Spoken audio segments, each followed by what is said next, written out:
our speakers this evening, starting off with Dennis. Dennis is talking a lot about sort of the systems and the processes that are important today in underpinning a digital business. And quite frankly, all of our businesses now, even if we are dealing with people, are about having good digital platforms that allow us to operate efficiently and, most importantly, have the time for dealing with our customers. Good evening, everyone. Thank you for coming. As Mark said, my name's Dennis, and we run a small IT company that basically deals with companies in all sorts of areas, but all the issues we're talking about tonight are really pretty generic. You guys are in a situation where things are changing, and so you're going to be facing some of these issues possibly for the first time, but a lot of them are the similar issues that any small company is starting up, trying to establish themselves with some facilities, some infrastructure, things that you might have been previously getting from your involvement with the larger groups, you might have to start thinking about by yourself. So the thing that struck me first when we started talking about the whole idea of digital businesses with travel agents was the issue of technology and travel, and that led me to think about this, which is probably the most famous travel technology you can think of, the Hitchhiker's Guide to the Galaxy. Don't worry, don't panic. And I think that's just a general good rule to live by, I think, in life, a fact of life. Everyone has to deal with IT for all their core business functions pretty much. And the sort of things you have to think about are the core line of business applications that you have to run just to conduct your business.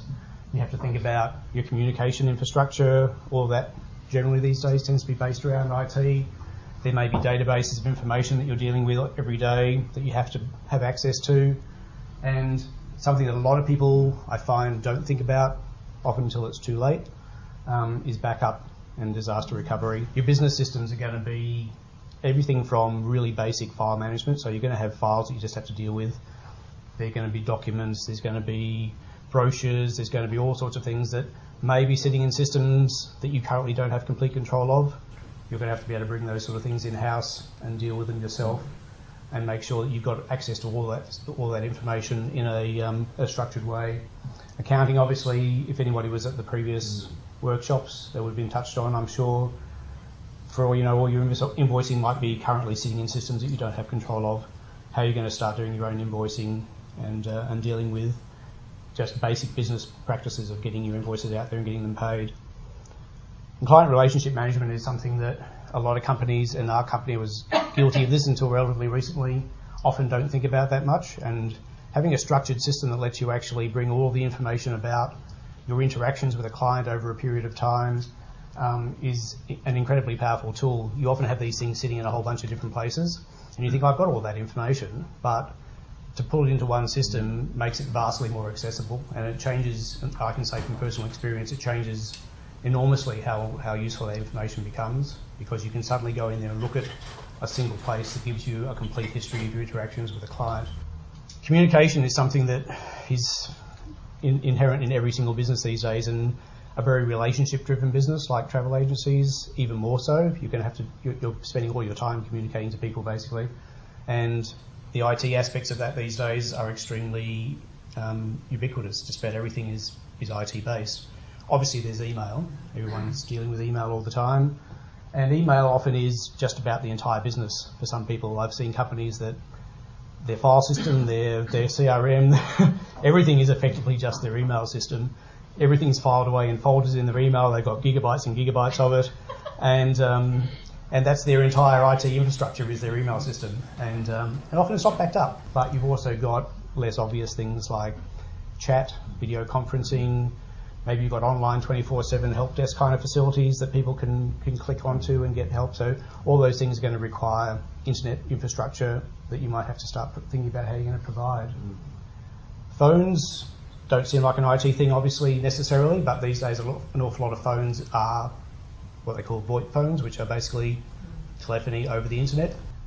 And something that people possibly don't think too much about when it comes to the technology sides of their business is their online digital identity and their branding, their marketing identity, if you like. Your ownership of your domain name, if you have one, is something that you've got to make sure you've got control of. A lot of people might have email addresses that are joeblogs@gmail.com. It works, you'll get emails. It doesn't look that great a lot of the time for people. And so if you're trying to establish yourself as an independent agent and you've got a particular brand that you're trying to establish and promote, You've got to make sure that you've got the coverage for your domain names and every other part of the digital identity that you might want to project to people. Business intelligence is something that could flow out of that sort of information. If you've got a large company that's been dealing with your client base over the years, there could be all sorts of survey information about demographics, purchasing history, buying trends, all that sort of thing. They could be gathering over a large number of years for all your client base. You might have access to none of that anymore. So how do you get that sort of information and bring it into your own agency and be able to build off of that history that you've basically established through your own business over a period of years? The first time a lot of companies think about backup and disaster recovery would be kind of day one after this. But this kind of major disruption to your ability to do business is something that you really do have to plan for. It doesn't take anything anywhere near as extreme as this for you to have a way of recovering your business and continuing to operate while you establish whatever facilities you've lost. And this could be as simple as a power outage for a couple of days. There's been a flood and it's taken them 2 days to get your power back to the office, or you can't get into the building because there's some kind of health hazard, something like that. And as a result, what do you do for 2 days? Can you operate at all? Or is your business just stagnant for that time? It can simply be, your computer is broken and it's not under warranty, therefore you've got to wait and get another computer from somewhere. It takes a week, get it set up and everything else. In the meantime, what are you doing? So just after this sort of event is not the time to think about that. You really need to think about it from the start. And backup and disaster recovery are obviously interrelated, but they're not the same thing particularly. Like, backup is more about where's that file gone. You go in there and all of a sudden this file I had this morning has disappeared somewhere. Someone's deleted it accidentally or whatever. And so you have a backup scheme in place so you can go back to your backups and you can find that file. But it's a very individual thing, how much you want to spend, and it's a risk equation you've got to balance. How much risk and cost you're prepared to put into these sorts of things.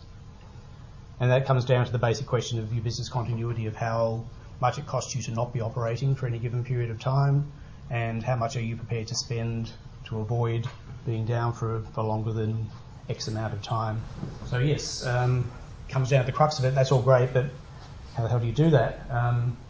When it comes to setting up infrastructure, there's 3 basic ways you can do it. The cloud obviously is extremely topical at the moment. Everyone would have heard about cloud this and cloud that. There's a big push for people to move into the cloud, and you'll often see that referred to as other things like software as a service, hardware as a service, infrastructure as a service. They're all basically talking about similar things, which is all the systems and things that you need to operate are sitting on someone else's computer. Well, the cloud is basically, it's just a buzzword for the internet, really. And I'm not even sure who coined this, but it's actually a very inappropriate term, but it's used everywhere, so I'll stick with it. And you can have almost everything sitting in the cloud if you want to. You can have your software systems, your servers, everything that you would use in a normal office computer environment, other than your actual workstation, though to some extent that can also be there. They'll all be sitting on somebody else's server, and so it could quickly get to be quite expensive. And certainly in our experience dealing with companies over a range of sizes, at the small end of things particularly, who may not be wanting to churn over their computers every 3 years and replace hardware on that sort of schedule, the cost of doing things in the cloud can very quickly get to the same sort of point of running your own systems. If you are replacing them every 3 years, then it's an easier equation because you've got a straightforward depreciation of the equipment over time that you can compare it to. But a lot of small companies won't do that and don't need to do that. So it's not something you can kind of in any way put a table up and say this is how much it's going to cost you to do this, because it's extremely customised, basically.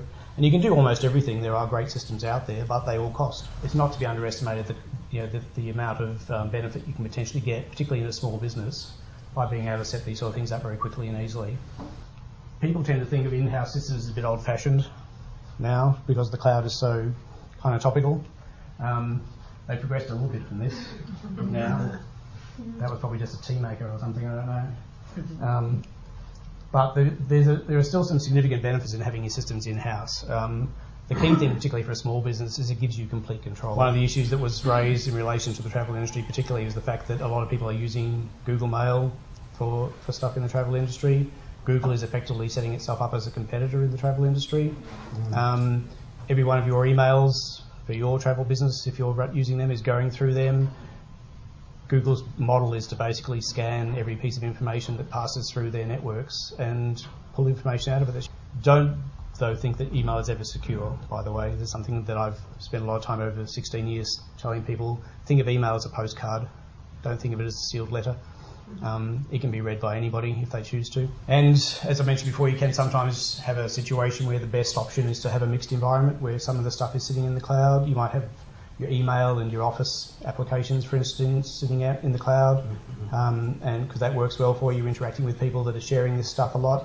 But all your databases and your CRM and all that kind of stuff might be sitting on your own servers because you want to keep tighter control of that, or it's simply more cost effective for you to run some system in-house than it is to pay to have that sort of stuff on a cloud system somewhere. That's really the basic gist of what I wanted to talk about. It's really the things to take away from this, I think, are that you need to think about what you're going to need when you're in an environment where you're basically having to fend for yourself with a lot of these systems.